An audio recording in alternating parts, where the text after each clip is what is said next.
Hello YouTube. So today is National Coming Out Day, and I just thought I would share my story with you guys, particularly as mine's a little unusual, a little different. So everyone has one person that they really, really dread coming out to. And it's more because we dread their reaction or what they can do about it. For me, it was my parents. I mean, I knew I was going to be supported by my partner, which I am. I wasn't sure if my friends would support me. I actually thought I'd lose them all, but they stuck with me. And it wasn't such a big issue if my brothers didn't accept me. I got very lucky and they do, but it wouldn't have been earth-shattering. I wasn't dreading telling them because I know that if there was a problem, we could work on it. So for me, the big one was my mum and dad. And I have a habit of just dropping bombshells on people. And I decided to keep to my tradition of that. And the way I came out was that I went and stayed with my parents for a weekend. I lived away from them.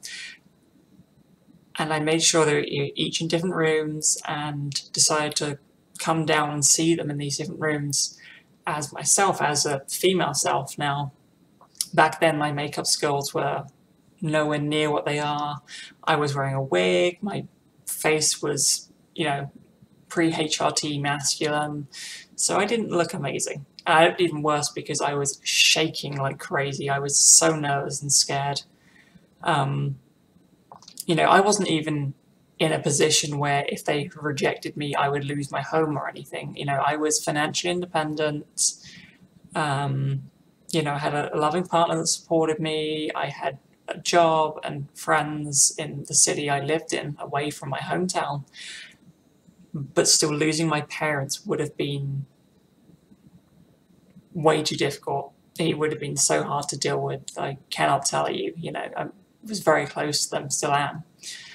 And I always loved telling this story because I came out to my mother by just walking up to her and saying, "Mum, you've got a daughter now." Just thought I would shock her with that and then see what would happen. And her reaction was just to look at me up and down from head to toe. And then she said, "What should I call this daughter?" And I was taken aback by that. And I said, "Alison, I prefer Alison at the moment. I don't know if that's going to change, but for now it's that." And then she kind of narrowed her eyes a bit and she was thinking, and I was getting scared as to what was about to happen. She said, "Alison, do you still like chicken casserole?" And I was a bit taken aback, and I was like, "Oh, of course, Mum, of course I still love your chicken casserole." And then she just sighed, this great sigh of relief, and she just said, "Oh, thank goodness." And this is why I love telling the stories, because when I came out to my mum, she was more worried that I had changed my taste in food than the fact that I was going to transition into a woman. I don't think that could have gone any more perfectly, and I got so lucky with that, and I'm so thankful it went like that. That it's amusing that of all the things she would be worried about, she was worried that her child, her now daughter, would still like her cooking. Yeah. I did a very similar thing with my dad. A few minutes later, I went in, told him, sat down, said, "Look, I'm a female. I'm thinking of transitioning." At that point, I wasn't sure. And he gave me a very, very long conversation, very one-sided, for 2.5 to 3 hours conversation about how dangerous it could be and whether I'm making the right decision. And there were a lot of questions, invasive ones, and a lot of sort of him coming to terms with things, but it went well. he took it relatively well. I did get disowned like a lot of people did.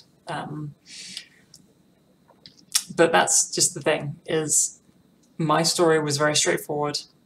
I didn't overplan it. I literally had only planned to come out to them 2 days prior and decided to spring a weekend on them because I had a weekend off. And for me, that worked.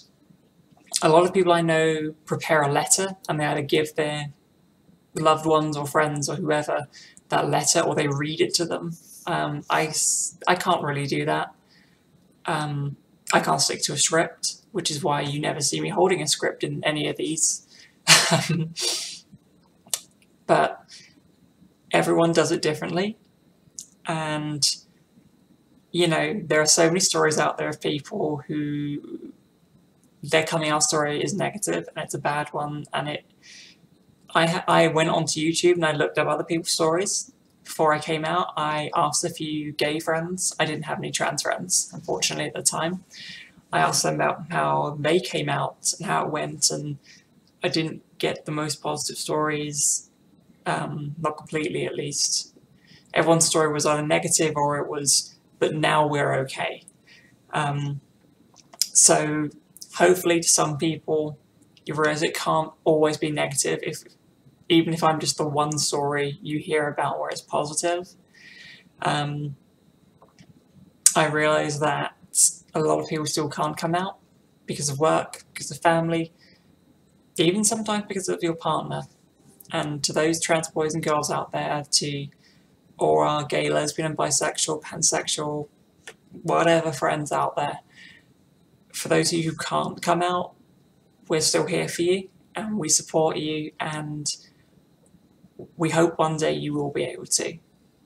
And it just takes time, and maybe like a lot of people, you'll plan how you do it and it becomes this big thing where you gather people for an announcement and, you know, read this great speech out and wait for reactions. Or maybe you'll be like me and you'll just jump at people and throw it on them and see how they react. Whatever you do, make sure you do it your way, because it's your story.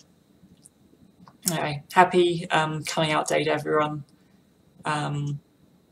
Take it easy, subscribe, like, share, watch my videos. I don't care, but thank you for watching, guys. As always, cheers.